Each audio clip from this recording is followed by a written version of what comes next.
बनवायला सुरुवात करूया। सर्वप्रथम गॅसवरती कढई ठेवून त्याच्यामध्ये थोडंसं तूप घालून घेऊ।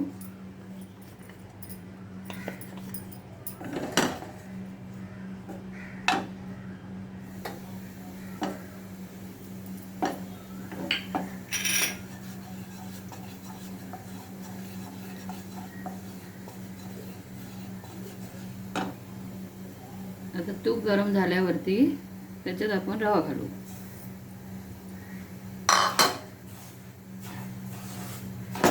रवा थोडासा आपण भाजून घ्यायचा आहे, जास्त पण भाजायचं नाही। थोडासा त्याचा कलर चेंज झाला की आपण रवा काढून घेऊ।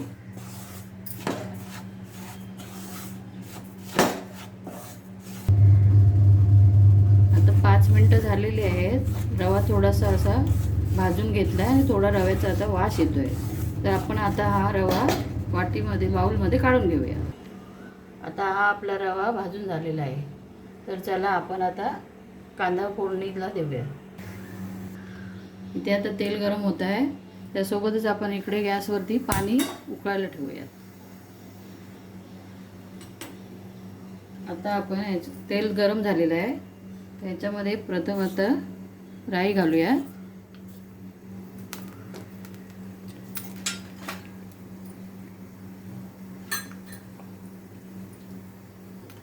राई अर्धा टेबलस्पून, जिरं पाव टेबलस्पून,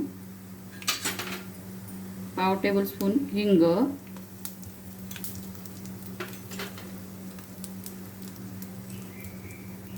ही 2 टेबलस्पून उडदाची डाळ। आता हे आपण सगळं गरम करून घेऊया। थोडंसं लाल होईपर्यंत, उडदाची डाळ लाल होईपर्यंत भाजून घेऊया।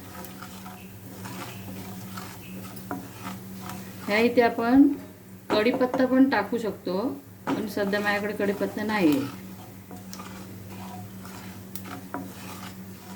कढीपत्त्याने टेस्ट अजून चांगली येते। तर हे आपलं गरम झालेलं आहे, लाल थोडंसं झालं आहे, मोहरी पण तडतडायला लागली आहे। तर त्याच्यामध्ये आपण आता कांदा घालूया। कांदा घालून घेऊया।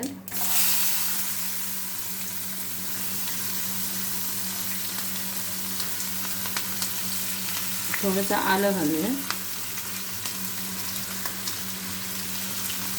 कांदा थोडासा लाल होईपर्यंत परतून घेऊया।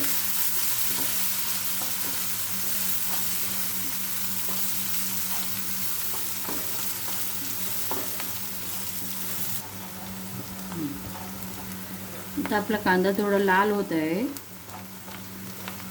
त्याच्यामध्ये आता आपण टोमॅटो टाकू। टोमॅटो आणि मिरची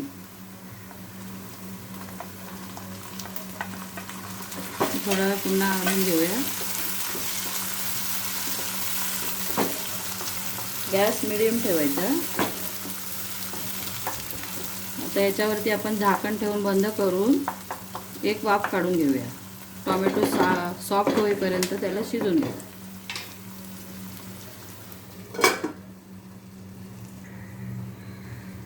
आणि आता हे थोडेसे मी भाजून घेतले आहे, तरी पण आपण हे फोडणीमध्ये शेंगदाणे टाकून घेऊया।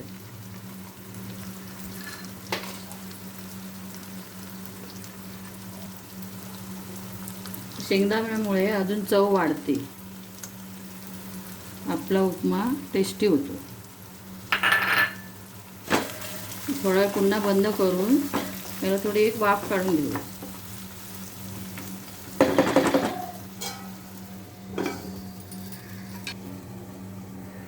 चला तर आता पाहू आपण उघडून। आता कांदा पण सॉफ्ट झाला आहे, टोमॅटो पण सॉफ्ट झाला आहे, सगळं चांगलं व्यवस्थित मिळून आलेलं आहे। आता आपण यामध्ये रवा घालून घेऊ।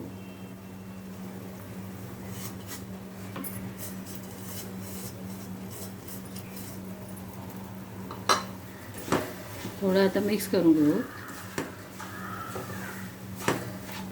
तोपर्यंत आपल्या इकडे पाणी पण उकळत आहे, बॉईल होत आहे। तर हे सगळं मिक्स झाल्यानंतर त्याच्यामध्ये थोडीशी 1 चमचा साखर घालू चवीपुरतं आणि मीठ घालूया.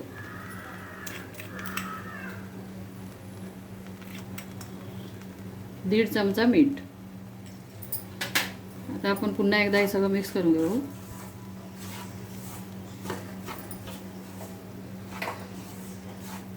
आता हे सगळं मिक्स झालं आहे. आता हे पाणी जे उकळलं आहे, 1.5 वाटी पाणी घेतलेलं ते उकळलं आहे. आता ते आपण याच्यामध्ये ओतूया. गॅस बंद करते पाण्याचा. आता हळूहळू ओतायचं आहे.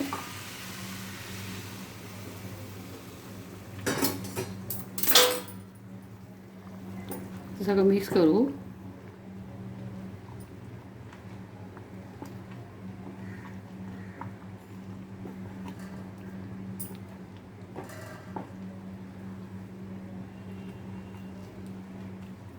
हे बघा आता चांगलं मिक्स झालं आहे.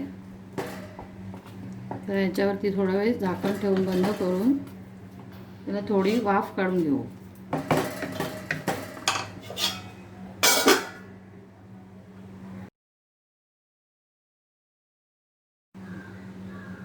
चला आता आपण उघडून बघूयात आपला उपमा तयार झाला की नाही.